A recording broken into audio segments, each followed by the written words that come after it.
বাবার সাথে কৃষিকাজ শেষ করে বাড়িতে এসে দেখি অনেক মানুষ আমাদের এখানে। দেখি আমাদের গ্রামের মেম্বারও আছে।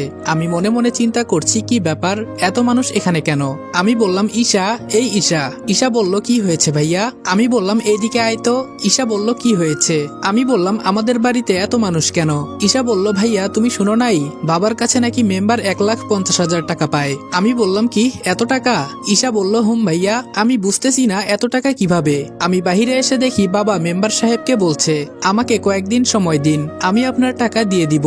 মেম্বার বলল কোনো সময় দেওয়া যাবে না, কালকের ভেতরে আমার টাকা চাই। যদি টাকা না পাই তাহলে তোমার এই বাড়িটা আমার নামে কাগজে লিখে দলিল করে দিবা। বাবা বলল দয়া করে আমাকে একটা মাস সময় দেন, আমি আপনার সব টাকা দিয়ে দিব। মেম্বার বলল অনেক সময় দিছি, আর একদিনও না। এই সবাই শুন, কালকে হয়তো আমার টাকা দিবে, নইলে ওর বাড়িটা আমার নামে করে দিবে। এই বলে চলে যায়। বাবা বারান্দায় বসে কান্না করছে, আর মা বাবাকে সান্ত্বনা দিচ্ছে। আসলেই আমি বাবাকে কখনো এভাবে কান্না করতে দেখি নাই। নিজের কাছে খুব খারাপ লাগছে। কি করব আমি কিছুই বুঝতেছি না। আমি বললাম আম্মু এত টাকা কিভাবে হলো? বাবা বলল বাবারে আমি অনেক আগে এই ঘর বাঁধার জন্য 50,000 টাকা নিয়েছিলাম, কিন্তু অভাবের কারণে দিতে পারি নাই। কিন্তু আজকে নাকি এই টাকা সুদে আসলে এত টাকা হয়ে গেছে। আমি এই কথা শুনে রুমে এসে বসে বসে ভাবতেছি এত টাকা তো আমি কোনোদিনই জোগাড় করতে পারবো না। কি করতে পারি? হাতের ফোনটা বিক্রি করলে হয়তো 10,000 টাকা হতে পারে, কিন্তু বাকি টাকা না। আর কিছু চিন্তা করতে পারছি না। রাতে মা ডেকে গেল খাবার খেতে, কিন্তু খেলাম না। রুমে শুয়ে শুয়ে চিন্তা করছি কিভাবে টাকা জোগাড় করব।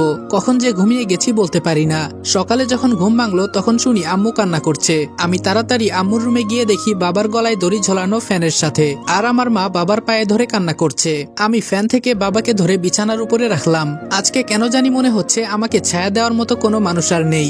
বাবাকে ধরে কতক্ষণ কান্না করলাম।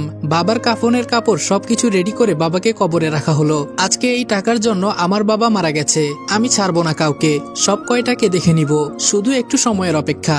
আজকে প্রায় 3 দিন হয়। রাতে আমাদের বাসায় মেম্বার এসেছে। মেম্বার বলল রনি এদিকে আসো তো একটু। আমি বললাম জি আঙ্কেল বলেন। ভেতরে রাগে আমার শরীরটা ফেটে যাচ্ছে। মেম্বার বলল তোমার বাবা মারা গেছেন, আমি খুবই দুঃখ পাইছি। তোমার টাকাও দিতে হবে না, ঘরও দিতে হবে না, যদি আমার কথা মানো। আমি বললাম জি বলেন, কি করতে হবে আমাকে? শয়তানের সব সময় শয়তানি বুদ্ধি থাকে। মেম্বার বলল আমার মেয়েকে তোমার বিয়ে করতে হবে, তাহলে তোমার সব টাকা আমি মাফ করে দিমু। আম্মু বলল না না, আমার ছেলে এখন বিয়ে করবে না। আর আপনার মেয়েকে? ছি। মেম্বার বলল মুখ সামলিয়ে কথা বল। আমার মেয়েকে যে বিয়ে করবে ওর এটা ভাগ্য। আর টাকাগুলো তো মাফ দিতেছি, ভালো লাগতেছে না? এত টাকা দিতে পারবেন?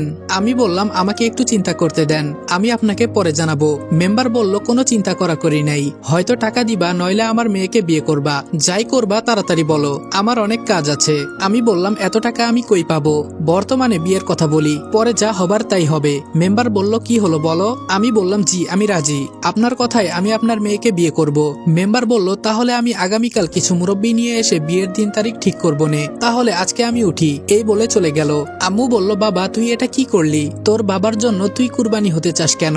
ঈশা বলল ভাইয়া তুই এই মেয়েকে বিয়ে করিস না, এই মেয়ের চরিত্র খারাপ। মাহি ছেলেদের সাথে যা ইচ্ছা তা করে বেড়ায়। আমি বললাম বোন বাদ দে, এসব হয়তো আমার কপালে লেখা ছিল।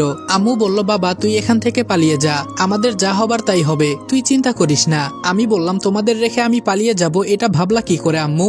আম্মু বলল বাবারে তোর কষ্ট সহ্য করতে পারবো না, আমি চাই না আমার ছেলে তার বাবার মতো আত্মহত্যা করুক। আমি বললাম আম্মু এসব তুমি চিন্তা করিও না। এই বলে বাসা থেকে হেঁটে হেঁটে বের হয়ে গেলাম। কি করব কিছুই ভালো লাগছে না। জেনে শুনে একটা ফালতু মেয়েকে বিয়ে করব। রাত 8টার মতো হয়ে গেছে।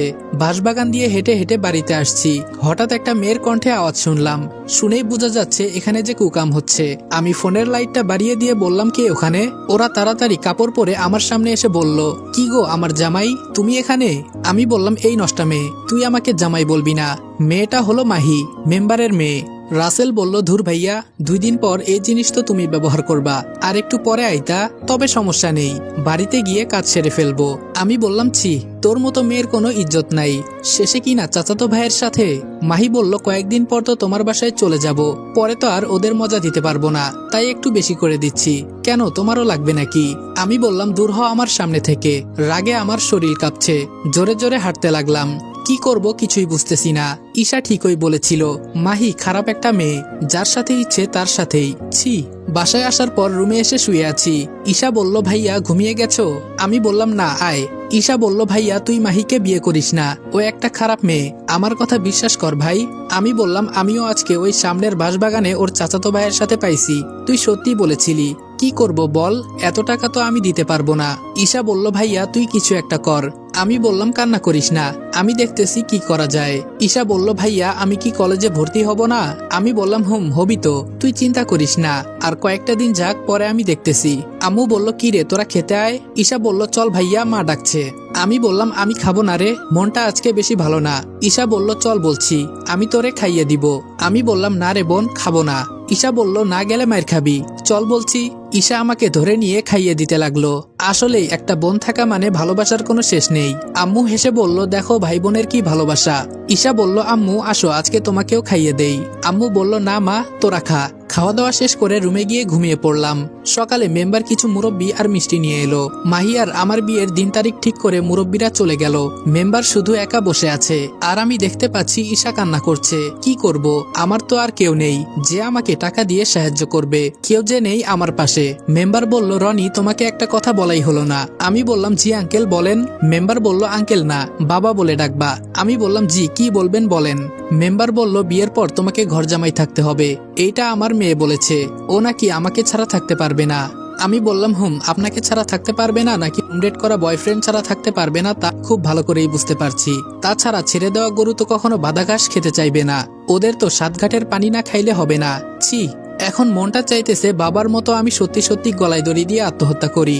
একে তো আমি যদি ঘর জামাই থাকি তো ও সারাদিন ওর চাচাতো ভাইয়ের সাথে, এজন্য মনে হয় না আর কিছুই চিন্তা করতে পারছি না।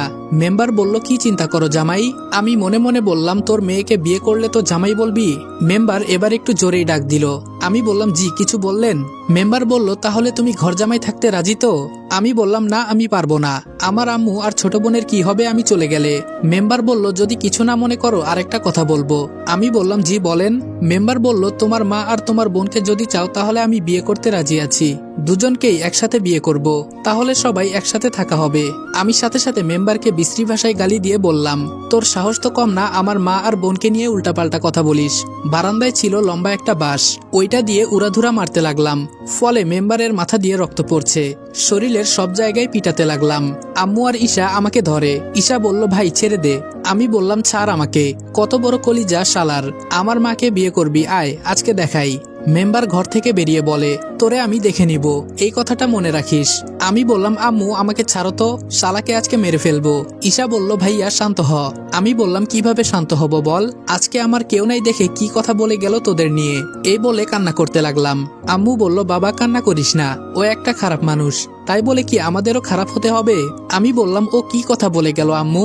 আম্মু বলল, বাবা তুই একটু শান্ত হ, বিকালে আমাদের বাড়িতে অনেকে এসেছে, আমি নাকি মেম্বারকে বিনা কারণে মেরেছি, মুরব্বীরা আমার বিচার করবে। মেম্বার নাকি থানায় আমার নামে মামলা করতে গিয়েছিল, আমি গ্রামের ছেলে বলে মুরব্বীরা মামলা করতে দেয়নি, তাই তারা আজকে সবাই মিলে আমার বিচার করতে এসেছে, আমি সবার মাঝে বসে আছি। মেম্বার বলল, আমি এর সুস্থ বিচার চাই, আমাকে বিনা কারণে মারা, আমি শুধু আমার মেয়ের বিয়ের প্রস্তাব নিয়ে আইছিলাম, এজন্য আমাকে মারছে।